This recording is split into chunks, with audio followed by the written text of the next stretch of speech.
हाँ है। सब खैरियत है? हाँ, सब ठीक है भी और नहीं भी। क्या मतलब? मतलब ये कि मुझे लग रहा है कि अम्मी जान को मामले की भनक पड़ गई है। कैसे? काफी ज़ूम बातें कर रही थी।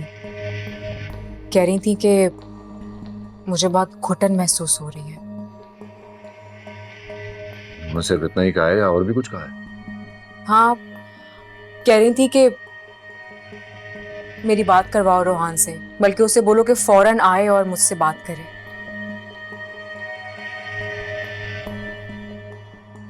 हया, कहीं तुमने तो।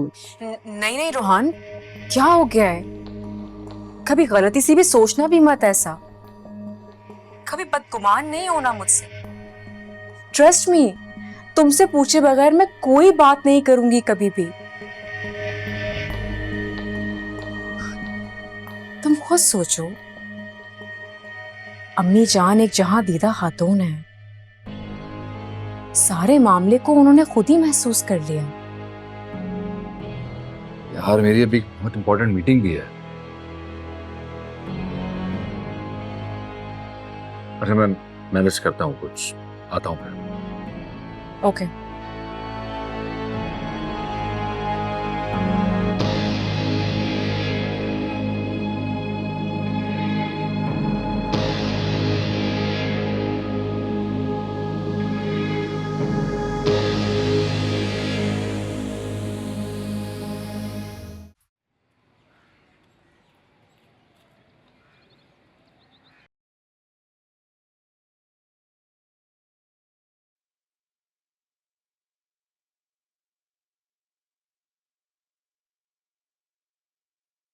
अस्सलाम वालेकुम अमानी जान। वालेकुम अस्सलाम इरम। यूनिवर्सिटी से आ रही हो? जी बस अभी आई। अच्छा आओ आओ बैठो। बैठो मेरे पास। तुम बताओ, यूनिवर्सिटी कैसी जा रही है तुम्हारी? आखिरी साल है ना? ठीक ठीक जा रही है। फाइनल ईयर तो तब होगा अगर मैं फेल ना हुई तो। इतने सालों में तो कभी ऐसा हुआ नहीं। अब कैसे? आप इंशाल्लाह अच्छा ही रिजल्ट आएगा। इंशाल्लाह कोशिश तो कर रही हूँ। बेटा, हमारे खानदान की लड़कियां बहुत आला तालीम हासिल करती हैं और हम उनके बहुत अच्छे रिश्ते करते हैं। तुम क्यों परेशान हो गई? तुम्हारी मर्जी के बगैर कुछ नहीं होगा। इसलिए बेटा इस बारे में सोचो और बताओ मुझे। अमानी जान, मैं कैसे सोच सकती हूँ?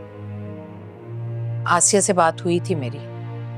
उसने तो वही पुरानी वाली बात कही तुम्हारी कि तुम्हारा कोई इरादा नहीं है। देखो, लड़कियों को एक ना एक दिन अपने घर जाना ही होता है। इसलिए तुम इस बारे में सोचो, इरादा करो। अगर ऐसा नहीं करोगी तो फिर मुझे सोचना पड़ेगा।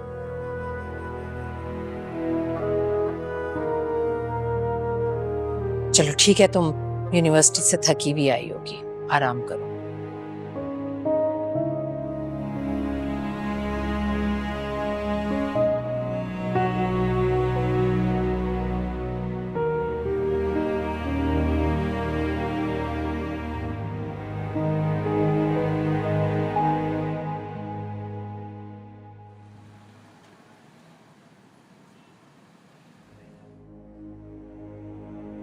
कहीं हया ने अम्मी जान को बता तो नहीं दिया है? इरम से न जाने क्यों मुझे दिल से हमदर्दी हो रही है। इतने सबूत तुम्हारे खिलाफ हो गए हैं इरम, मैं तुम्हें कैसे बचाऊं? ये क्या कर दिया तुमने इरम? काश तुमने मुझसे कहा होता, मैं तुम्हारी ढाल बन जाता। लेकिन सब कुछ खुद करके तुमने आसिया पुप्पो को कठेरे में ला खड़ा किया है और उनका पुराना जख्म फिर से ताजा कर दिया। अब पता नहीं क्या तमाशा लगेगा।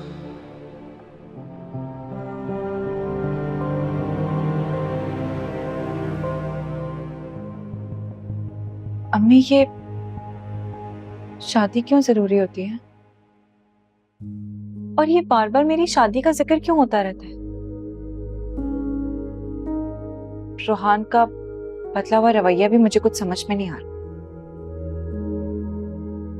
रोहान ने कुछ कहा है तुमसे क्या? पता नहीं अम्मी, रोहान को क्या हो गया? इतने रूखे सूखे लहजे में बात करते हैं अब मुझसे।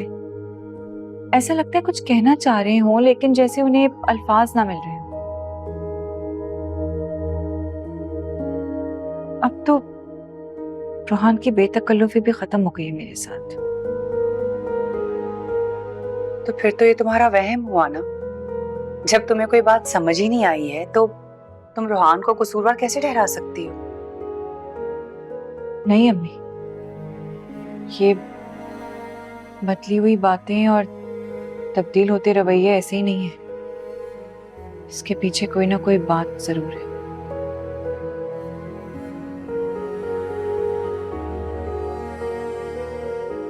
क्यों मौका दे रही हो?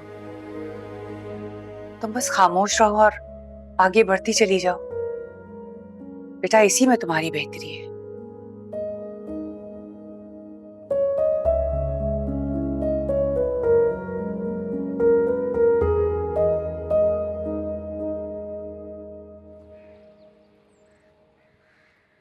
रोहान, मैंने कहा ना मुझे नहीं पता। मैंने कुछ नहीं बताया अम्मी जान को। इतनी मुश्किल मुझे अम्मी जान से बात करने में कभी पेश नहीं आई है जितनी ये बात करने में हो रही है। आखिर बताऊंगा क्या मैं उन्हें? एक लड़का आया था रात को घर में, किससे मिलने? तो सच बोलो। मैं मानती हूं सच कड़वा है, और अगर तुम्हें लगता है कि ये सच इतना ही कड़वा है और तुम्हें नहीं बोलना चाहिए तो ठीक है। कल को जब ये बात खुलेगी, सबको पता चलेगा, तो क्या बोलोगे? कि हाँ मुझे पता था ये सब कुछ हुआ है मगर मैं चुप था। रोहान, ये बात तुम्हारे मेरे सोचने की नहीं है, बात इस घर की इज्जत की है। इज्जत तो थी,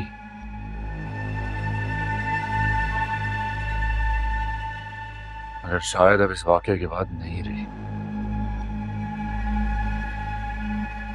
भरम था जो टूट गया।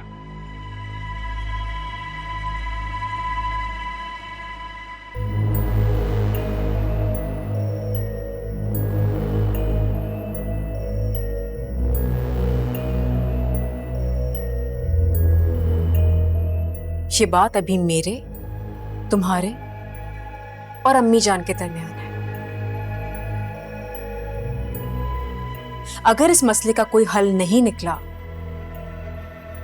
तो इस घर का भरम लोगों की नजरों में टूट जाएगा।